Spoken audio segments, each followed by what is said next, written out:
What's up, everybody? LSU Odyssey late night edition, a rare super late night edition. We've tried to. I mean, we've had some late night editions throughout the season, usually, of course, post game shows, that type of thing. But we're gonna try and mix it up here with some late night edition action. How are you guys doing on this almost Monday/Tuesday epicenter of the day?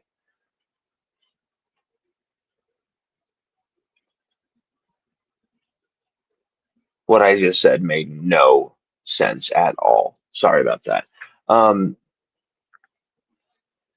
you've seen, and this is something I was saying it would suck to see maybe a couple of these guys go, just as far as like depth for LSU's offensive line.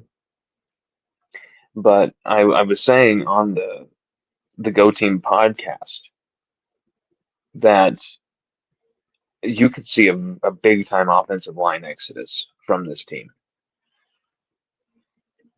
And that is exactly what we got. Every single offensive lineman outside of Braylon Moore that has started or played significant reps for LSU has hit the portal.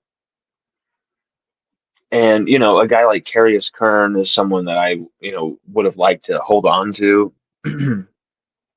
A guy like Tyree Adams, I would have liked to hold on to, even just as a depth piece. But that's obviously the evaluation Lane Kiffin and Billy Glasscock had given these players, these Tigers, and they've hit the portal. You've got excuse me, you've got everyone from Paul Mubanga to Tyree Adams to DJ Chester uh, hit the portal now, following Carius Kern, Cohen Eccles. Cohen Eccles was another guy I would have liked to have held on to. But you've seen what Lane Kiffin has thought of the offensive line. This has sent a big message that it was just not good enough. Not good enough. And, Eric Walford coming in as your offensive line coach, big question marks with him. A lot of Kentucky fans, a lot of Kentucky people have said big time warnings. Watch out for this guy. The situation kind of reminds me of Cortez Hankton, where, someone like myself, I thought, oh, well, Hankton's great because look at what Malik Neighbors and Brian Thomas Jr. did. Oh, yeah. But then once you saw these great players disappear and you could see, okay, you've got some talent to work with. Can you develop it? He never could. He could never take that next step as an assistant coach, and it was kind of exposed in that moment. And I'm wondering, will we see the same thing with Eric Walford? It's an interesting decision by Kiffin to hire him, but we'll trust Kiffin with that. But you've obviously seen some offensive linemen leaving because of that hire. But let's be real here. That's maybe like two or three at most. Most of these offensive linemen have been shown the door because it was one of the worst offensive lines. You know what? I'm going to say it. 2021 had some bad moments too, but they at least got it together at the end of the season. They figured some things out, putting Jack Mashburn as a lead blocking kind of fullback, tight end kind of, you know, interesting, awesome role. And Ty Davis Price ended up as a 1,000-yard rusher in basically like the last 6 games. He was hurt and in and out of the lineup before that.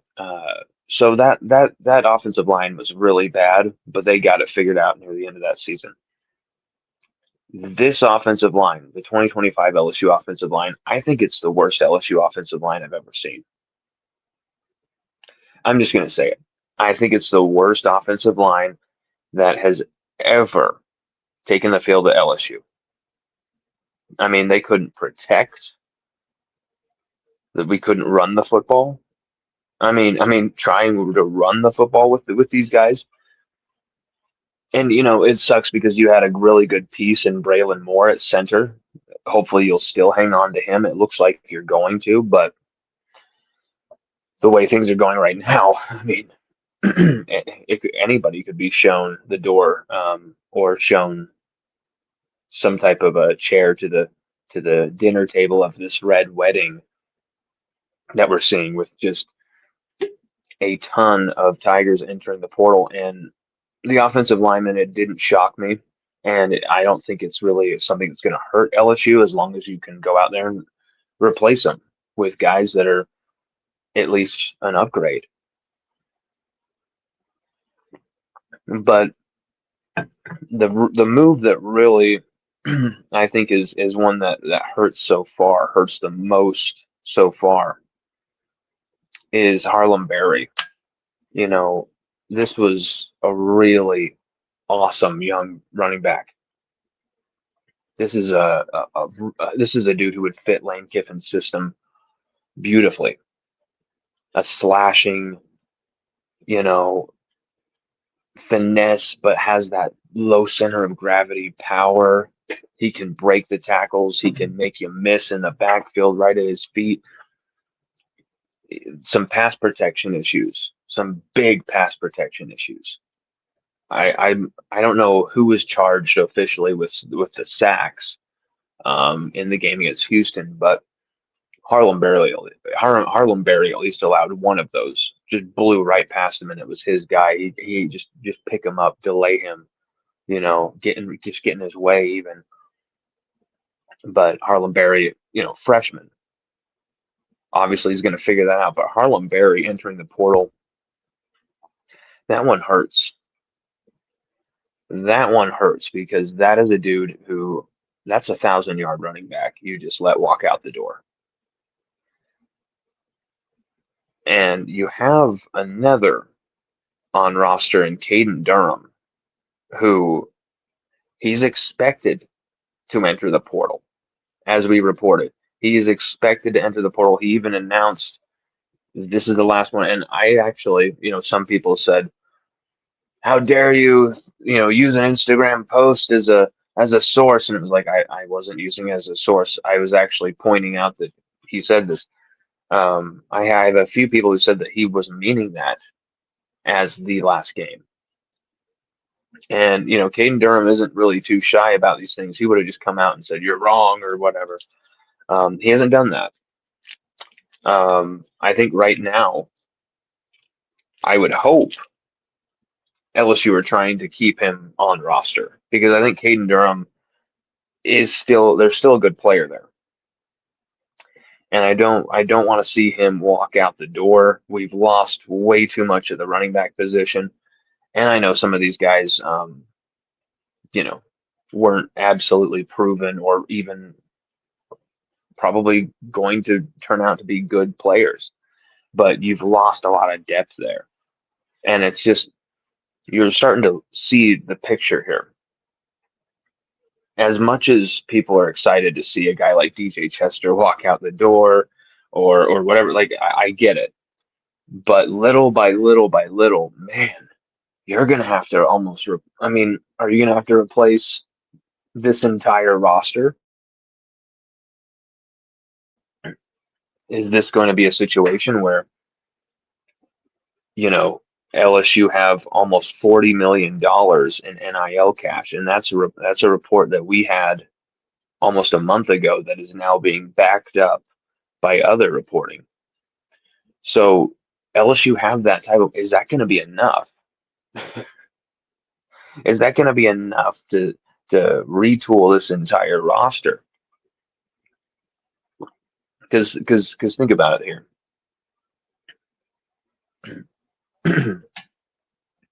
This, you would prefer that some of these guys, the Cohen Eccles of the world, the Carius Kearns of the world, the Harlem Berries, of course, the Caden Durhams, you would hope that those type of guys would stay, so that you have some type of, okay, these guys know the culture, we're retaining them, The locker room, they actually are Louisiana guys. Some of these guys, keep them in state, see what we can do. Oh, are they going to be depth pieces? They're going to have to battle it out with the competition we bring in the portal. But some of these guys, a Carius Kern, a Cohen Eccles, could probably be able to battle for that starting spot. Harlem Berry, he would probably not take the starting spot away from potentially Kawan Lacey, the Ole Miss running back who seems to be just chomping at the bit to join Kevin Smith and Lane Kiffin at LSU. But I'm just starting to see, this is college football. I understand we've been through this before, but when you've seen such an exodus of players, it's taken a few years to rebuild this shit. Like I would be shocked and stunned and over the moon if Kiffin and his staff can retool this roster to a contending college football playoff state of play in 2026. I'm not sure if that's going to happen because I'm not saying that, oh, because you're losing these offensive linemen who are terrible, because you're losing some of these terrible players, you're gonna struggle. I'm not saying that. What I'm simply saying is that you then have to go into the portal and you then have to go to war and get every single one of these top guys, depth guys.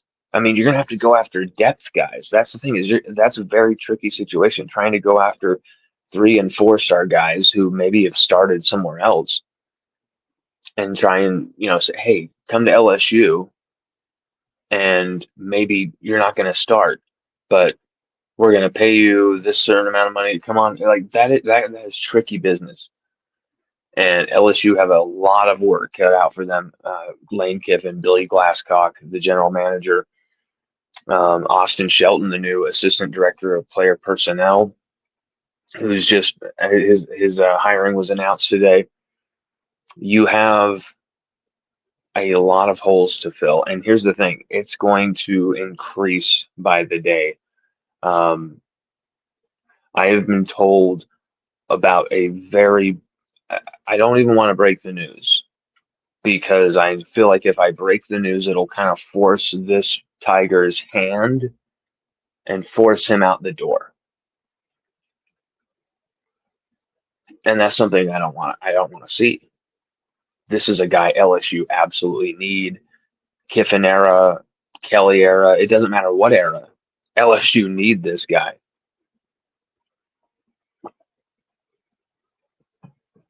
And so I don't want to put this out there, but there are a lot of schools coming after our Tigers right now. Our most prized players right now. They're coming for them. And LSU's got to hold fast. And they've got to really make sure that you get the buy-in from these guys. You retain exactly who you need to very quickly. You get this out of the way. Weeks. Obviously, it seems like he's going to return, but we haven't heard officially yet. I mean, gun to my head, all that stuff, I would say he's going to come back, right? But I talked to David Weeks, Witt's father, West's father, Zach's father. I really love and appreciate David Weeks, and the guy always shoots me straight. And he doesn't know whether Witt's going to come back or not either right now. And obviously, I think he expects Witt to come back too. And I don't think Witt is an issue here. I think Witt is going to return, but there are schools going after LSU's best talents right now. Guys that you need to retain, in my opinion. You have to retain some of these guys. You can't just wipe the slate completely clean here. because then I feel like LSU would not have an identity going forward, especially a Louisiana rooted identity, unless, Kiffin specifically goes after Louisiana guys in the portal and then starts every Louisiana freshman that's coming through. And Kiffin has said, I want to build through Louisiana recruiting since it's so strong and then supplement through the portal. He said that type of stuff. He hasn't said we're going to just portal, band-aid everything, portal, portal, portal. But that's what it's going to have to be for at least 2026 and 2027. And yes, there's going to be, awesome, awesome young dudes who come through, and Lamar Browns or Deuce Geralds or Rich Andersons who are going to play at a young age. They're going to be playing as freshmen. They're going to be rocking and rolling as sophomores. But guys like, I know Dominic McKinley didn't cover himself in glory this year. I know, Gabe Relaford got hurt. But I think you want to keep those guys. Those guys have shown the quality. Not to mention their two former 5 stars who you flipped from Texas A&M at the last second. You don't want to lose two of those guys. Those two guys. I think whether you have those guys, they're good enough to be starters or not next year, you need this kind of depth, this quality depth. And that's what I'm worried about. Is LSU going out, getting some hot shot transfers, some guys who you hit on, even say 3/4 of these guys, they deliver. But at some point, injuries are going to happen. You need that quality depth. And if you lose a guy like, say, PJ Woodland, you lose a guy like, say, DJ Pickett, you lose a guy like Trades Green, you lose a guy like Harlem Berry, like we just did. You lose a guy like Davon Keys. As much as people have been kind of going at Davon Keys, he still led the team in tackles this season. He led the team in tackles this season, Davon Keys. And so, excuse me. And so I'm saying that I'm really wary of LSU losing an extreme amount of these guys.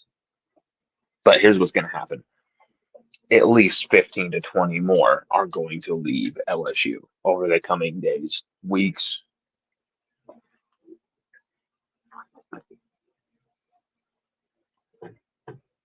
And some of them we'll all be, oh, it doesn't matter, it's all good. Show a guy like DJ Chester the door, show a guy like Paul Mubanga the door. But I don't think anybody really was signing up to lose Harlem Berry.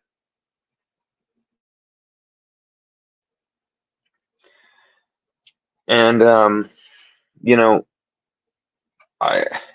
something has been bothering me. And I want to make sure I communicate this perfectly, because I don't want people to take this the wrong way. I am as excited as anyone else about Lane Kiffin's hire. In fact, I actually wanted Lane Kiffin over Lincoln Riley or Brian Kelly in 2021. He was hot off the heels of his comeback at Ole Miss, took the team to the Sugar Bowl.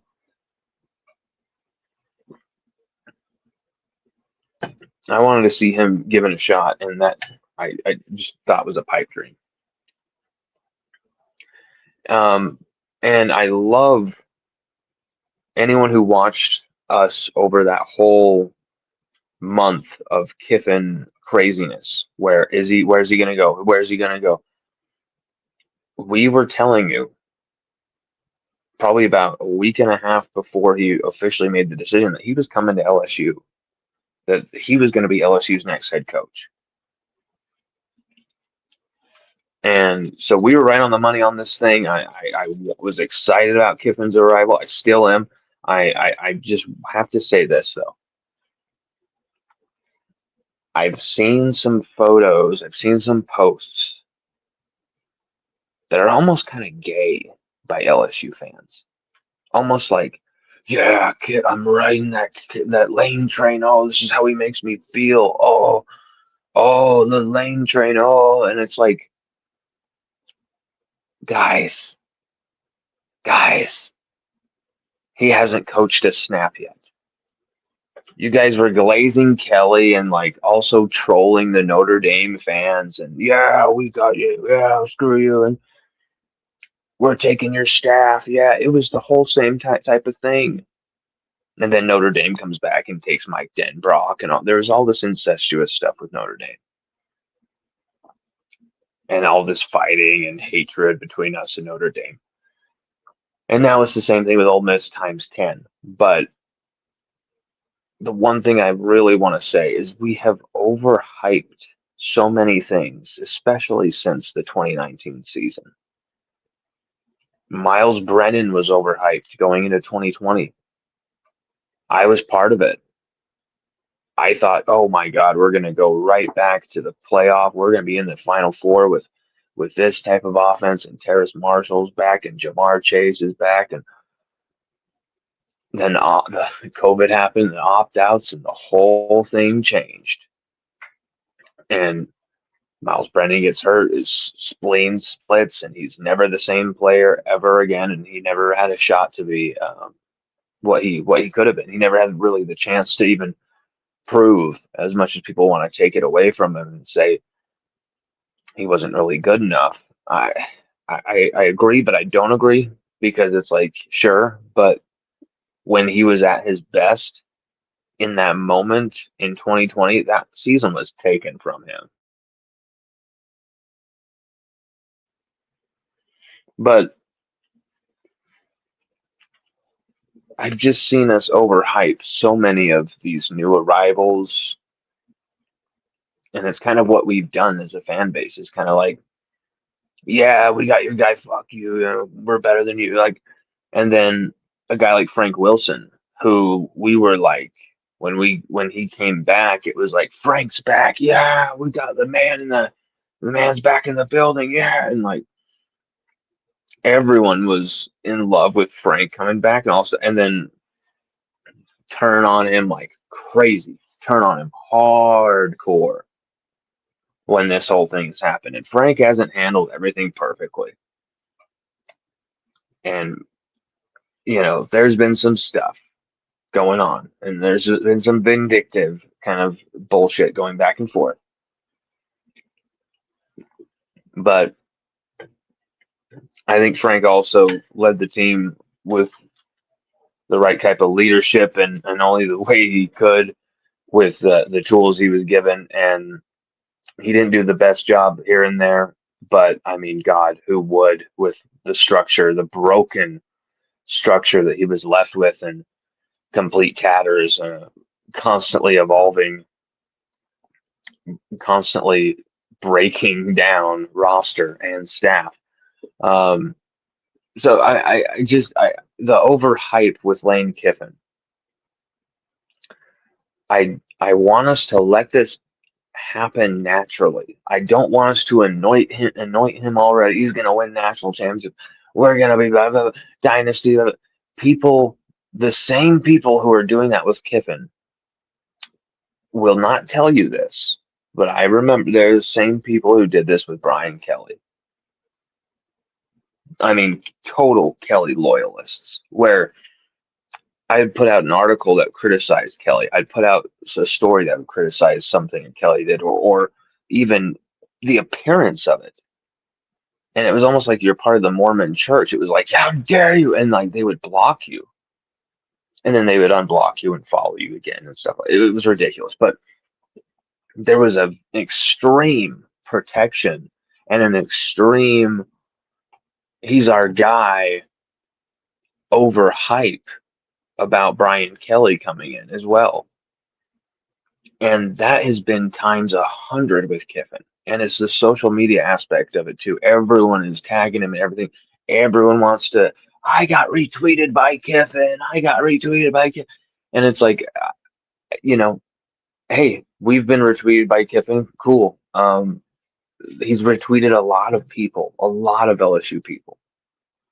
But it's a weird competition for hits and clicks and all this, and it's like just let the man coach the team. Let the man build something naturally at LSU. Let's don't make this bigger than what it should be too early because season one, maybe it takes 2 years to rebuild this roster. Maybe it takes 2 years to get things settled in. Are we all gonna, turn on Kiffin after year one? How dare you? You didn't figure this out in year one. How, get him. Get him. We paid him this much money, $40 million roster. Get him. Burn the whole thing down. And it's like, I understand. We had too much patience with Brian Kelly. We paid him too much. We literally let a man cash out, and he was completely lazy, and he sat on his laurels, and even in spite of his complete sloth and arrogance, LSU still could have won a championship if he had just pushed a few buttons and pulled a few moves in 2023. LSU still could have won a title. And so you look at Kiffin and how hard he's working, how hard he's grinding already. And it's very impressive. I absolutely love what I'm seeing from this guy. I love his mindset. I love his mentality. I love the vibe. Always been a Kiffin fan since his days back as an assistant at USC. That's when I first came to know who he was. But I don't want to see our fans overhype his arrival to a suffocating degree. Because that's what we did with Brian Kelly. And I don't think the expectations, strangled Brian Kelly's progress or whatever. I don't think Brian Kelly strangled his own progress. Kelly was given so much time and so many excuses and years of excuses. Look at the team, a 38 scholarship roster.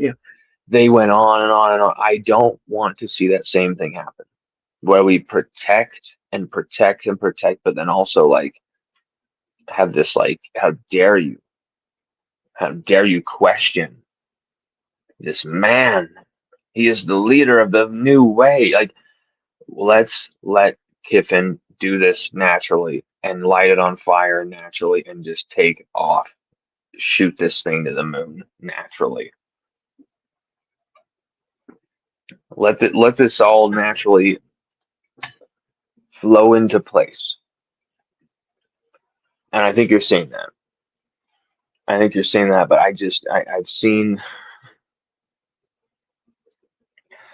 I wish I had saved some of these posts because it was kind of just like a little cringeworthy, like on your knees, literally like drenched in Kiffin's is like, come on, like stop. It's okay. I know you're excited. I'm excited too, but and I know you hated the Kelly era too, but listen, you only hated the end of the Kelly era when it was obvious that this was a losing enterprise and that he was not going to be the guy. You stuck up for him for like 3.5 years. Went after me for telling you he didn't talk to parents, and people would be like, that doesn't matter. He doesn't have to have a good relationship with his players. Who gives a shit? Brian Kelly made those guys shovel snow. Who cares? Brian Kelly's an asshole, and I like it. There was that kind of defense of Kelly that it's okay that he's an asshole. You can't take it. I can't take it. And it was like, okay, but this is going to rub people the wrong way. People aren't going to want to play for him. And sure enough. So I'm just saying, have an open mind, have open eyes. Don't just, oh, this is the consensus. This is the way to go. We got to think this way. Call it as you see it. call it as you see it, no matter which way the winds are blowing. Sometimes we don't do that the best. Sometimes we could do better at our job and how we do this. Could do a lot of things better, and we'll get there in time. But I don't want to see LSU fans overhype these things to the point of outrageous expectation, where even just like one or two losses and like the boats are being burned and Cortez is seizing Montezuma. Like, we gotta cool it all down, kind of let the portal stuff happen and see where this goes. But you're gonna see it when we get a few of these big names. It's gonna be, yeah, shit on you, yeah. Who cares about we lost this guy or that? We're good. Keep it all in perspective. Remember, just because you don't like some of these backup players doesn't mean that we don't need them. Of a year from now, when we're in the grind of a season, going into a playoff, because that's where Kiffin is, I think, going to take LSU's program. I really do believe that this is going to be successful because of what we've seen. The amount of work and effort and intention we're seeing from Lane Kiffin is why everyone is so excited. It's why every fan is overhyped this. And I get it. I understand it fully. And it doesn't bother me. I'm just merely wanting to point out that this has happened before and it has let us down before. And luckily it appears we're with someone who understands that and is going to do everything to work his ass off to make that never happen again, and LSU be a very successful program under his leadership.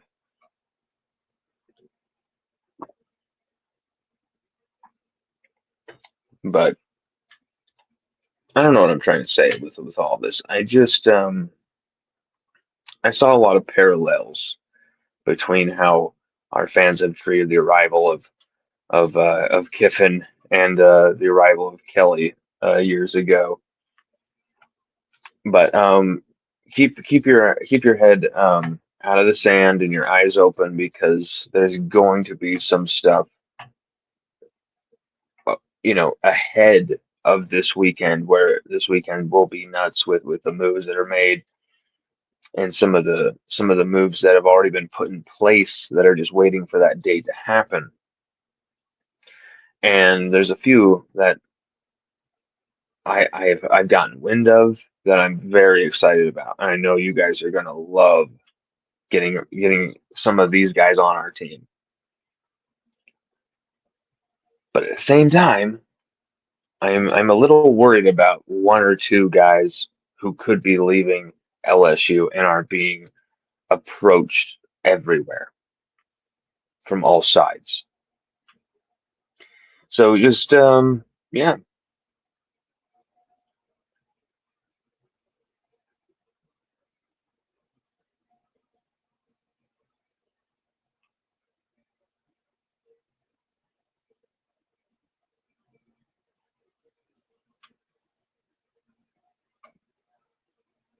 Huh.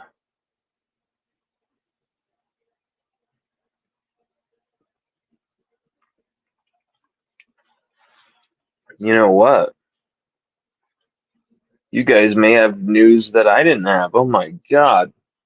I was uh I was driving here. I was driving for like the last like 2 hours. Like, wow. Um it appears, and I'm gonna have to look into this, but it appears Harlem Berry is actually going to stay at LSU. I saw people posting that, reputable people earlier, that he was following Frank Wilson to Ole Miss, but a meeting with Kiffin could change that, definitely. I would be very happy to see him stay. Hopefully, hopefully he's staying, because that's a guy you got to have. And it's quite obvious that we're going to be losing another from that running back room coming up here in a bit. But yeah, don't take my words about Kiffin in some way of, oh, you're thinking Kiffin. So, no, I literally just said it. I literally just spelled it all out. Like, it wasn't that long of a rant. It was only a few minutes. And I think it was pretty straight to the point. I just don't want us to overhype and get things to such a crazy level of expectation. Let's let this build. Let's let this simmer to a boil, baby. Hopefully Harlem Berry stays. That'd be beautiful. I'm gonna look into that right now. That'd be fantastic if he met with Kiffin and things were figured out. That'd be awesome. Everybody, thank you for joining us on this late night edition. We got Shannon Norman, we got Lanes Burner, we got Paul Tarver, always our man Paul Tarver. He says, I fear Harlem will break out in 2026 as an SEC foe and rip us a new one. Yeah, that's what I was worried about. And hopefully, Paul, hopefully we don't have to worry about that. Hopefully he is going to stay. That's the thing. That's the thing you're going to see. You're going to see some guys get some things wrong in reporting here. We could get something wrong too coming up here where someone's going to go and they're telling you, "Hey, you want to break this news? I'm going to go." And then they meet with Kiffin, they meet with Billy Glasscock, they change their mind, and then forget to tell you that they changed their mind. And yeah, you look like an idiot. That's happened to me a few times. But we'll see coming up here who they deem as worth going all out for to make the, because it seems like they can have their pick right now. If they really want to go out all out for, hey, we got to have Harlem Berry to stay, they can make that happen. I know Harlem Berry has a very tight relationship with Frank Wilson, but Frank not giving him any carries after the fumble, that's a big deal, man. That's a game where Harlem Berry, give him the freaking ball, man. He could have gone out there and won us the game. He didn't give him an opportunity to. So we'll see about Harlem Berry and where he's going to be headed. Hopefully he's staying. We'll try and confirm that either way. Everybody, this is why I love the people who watch my show. You guys are so obsessed with LSU, just like me. And sometimes you guys are way ahead of it and on the freaking ball. And that's why I've always loved covering LSU for the LSU fan base. You guys care about all this stuff. You know, someone in Utah where I live was like, why don't you just cover the U of U? Why are you covering LSU? They'd probably give you access to the U of U. I'm like, I got access to LSU, though. And LSU is freaking like Hollywood of college football, like star power, baby. Like since the 90s. Kevin Falk. Are you kidding me, man? Like that's what got me into LSU. Kevin Falk. From there, you've got so many, and it's just like that's what LSU's about, baby. And I have a great feeling about Lane Kiffin. I really do. And it's because of what he's shown you, the evidence of what he's shown you and continues to show you. I mean, he's posting it on Twitter. And it's great to see the fan base support and really be diehard fanatical for the head coach. I just want us to be able to judge things accurately. That's it. Everybody, have a hell of a rest of your night. We'll be talking to you soon. And thank you for supporting us. I know, we could do a lot better with things, but we're doing what we can with a very tight financial budget. shoestring, the craziness of a newborn and having two kids. Um, but we love to do this, and we're trying to do this as best as we can. Um, trying to do this the right way. And thank you guys for joining us and for tuning in. And we're working on a long list of guests, trying to get some big time guests on the show coming up for you. And you know, we've had some legends on this show in the past, some absolute legends, some absolute hard interviews to get. And one of these was one that we were about to do, and then the guy bailed on me right as it was going live, and it was embarrassing. Not really for me, but more for him that he would kind of duck and hide from the questions. I think we have figured out something, and he's going to come back and we're going to do it. And it could be a groundbreaking interview. It could be something crazy. We'll see. If he shows up, if he does the show, it'll be fantastic.